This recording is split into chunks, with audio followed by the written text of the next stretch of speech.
excuse me, getting some water in. Cheryl, are you talking about like if you want to have a one-on-one conversation, how you would set that up? Do you have Yes. an account? I'm sorry, what? I can't. How do I? Can you hear me? Yep, you're good. Oh, okay.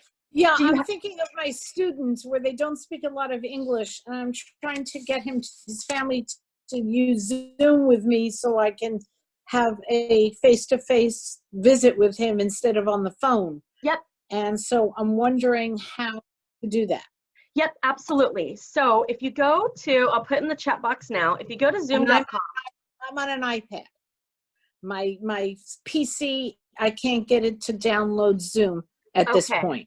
And the other benefit to Zoom too is Zoom does operate better off of an app. And when I'm talking about an app, we usually think of that as on your phone, but it's also an app on your laptop. So I have an app that's Zoom, and I have it now pinned to my toolbar because I'm using it so often.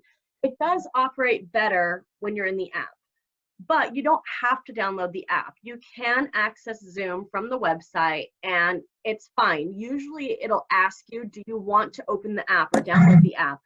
No, mine says opening Zoom installer.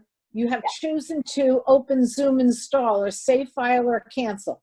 So I've tried it both ways. And when I press save file, it tells me your download should start, and then it doesn't start. And then it tells me it's available on mobile and tablet.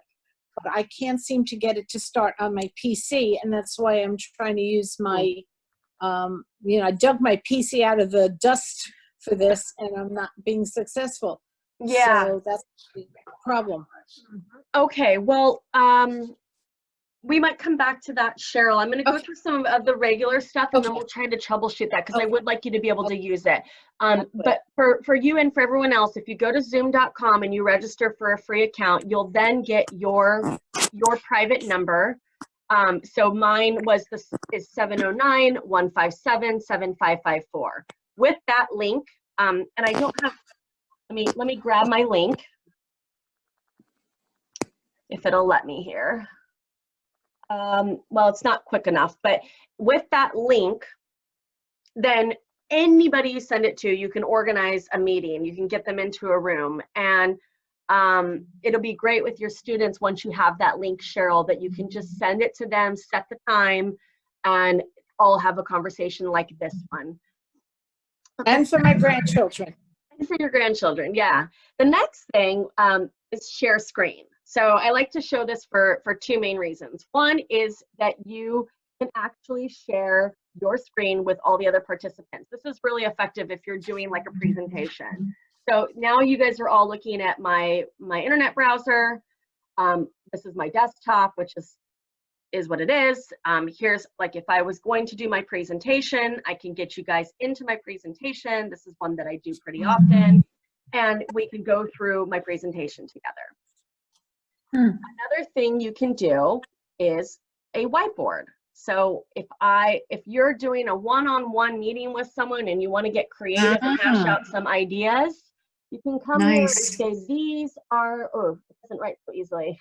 Here are our ideas, and then instead I'm going to switch over to text and say, these are our ideas. And if we're sharing control, because I can do that, I can set it up so that me and my other participant both have control, and we can hash out some ideas with each other or draw pictures or whatever you want to do. This feature is Zoom. This is not my computer. So all of you, if you're sharing your screen, right now you're locked out, you probably can't share your screen, but if you are the host and you're sharing your screen, this is a feature that Zoom has. So you'll all be able to open up that whiteboard and share it. The next thing I want to show, I'm going to pick on Robert. You're going to get the hosting capabilities here. So the next thing I'm going to do is I'm going to share my screen. And now I said Robert, so I've got to find him on the side here. Oh, there he was. Okay, so Robert, I am going to, where is it? Sorry, it's up here. I'm going to give you control, Robert. So run your mouse. Robert is now controlling my screen. And actually, to make it more effective, let me do this. Okay, Robert, you're in annotation, so go ahead and write something on my screen. And you can go up and you can select text if you don't want to draw. Oh, here, let me unmute you. Go ahead, Robert. Oh, no, you're not unmuting. Robert, can you hold down your space bar? Yes, I'm holding it down. Okay, great, now I can hear you. So when I enter something or type something in here, you'll just see it? Yep. Okay, wait. I just typed hello or entered hello. Oh, here, let's do it this way. Go ahead. Oh, it didn't give you access. See, this is a technology fail. Oh, wait, I think you have access now. Yep. Okay, so he's running through these slides. I'm not touching it. You want to hold down the space bar and just confirm that, Robert?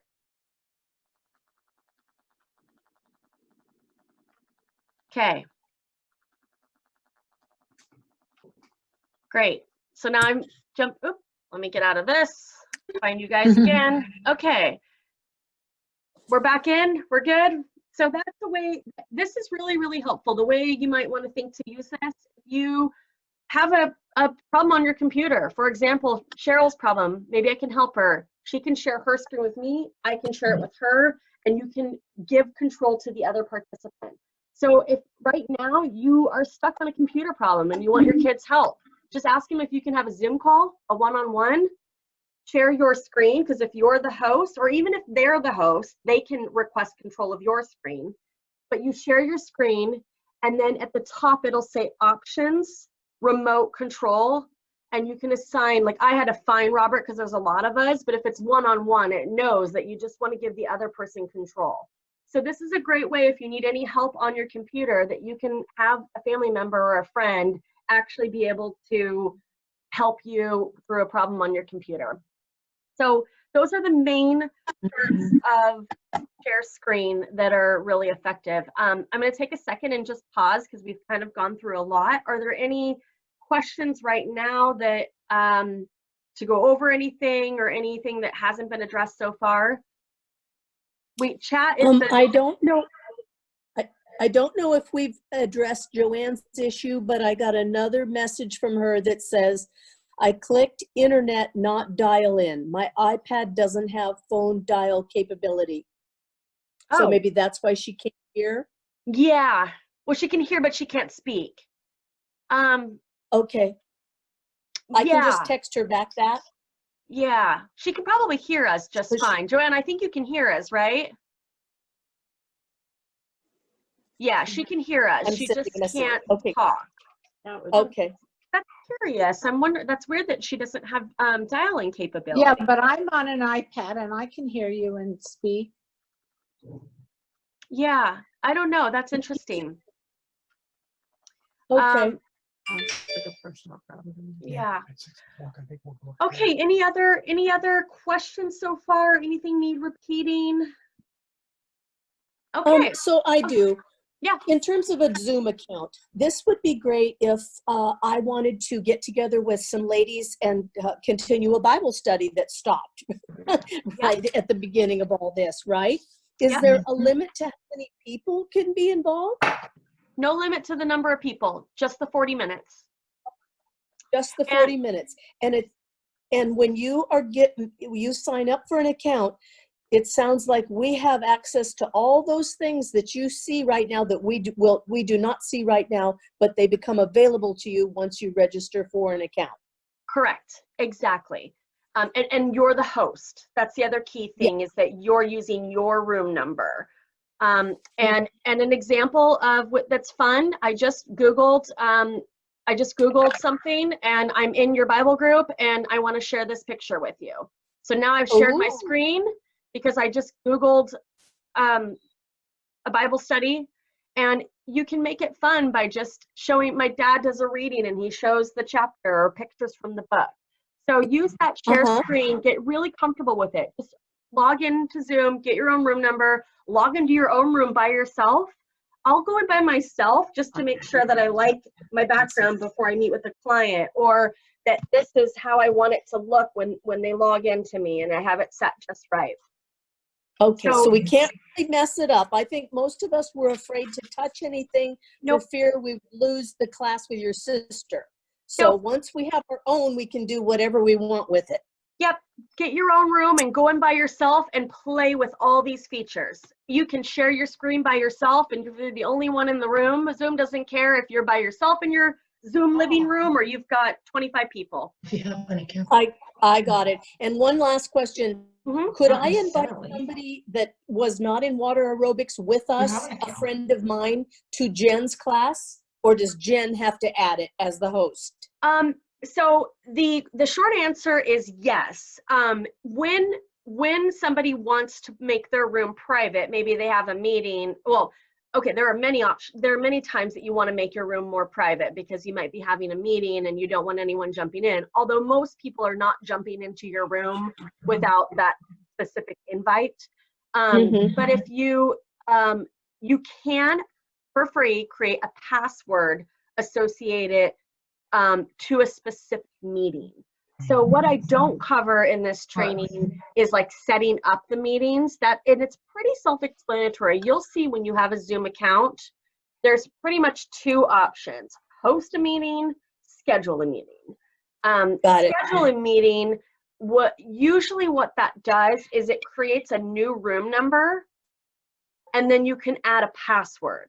So that's like if I'm scheduling it with my client and I'm scheduling it for tomorrow at 11 a.m. and I want to put a lock password in it, it's going to create a new room number, but it will also email all participants with that room number. And yeah. Thank you. Rick here. When we open a Zoom account, is there a tutorial that comes with it?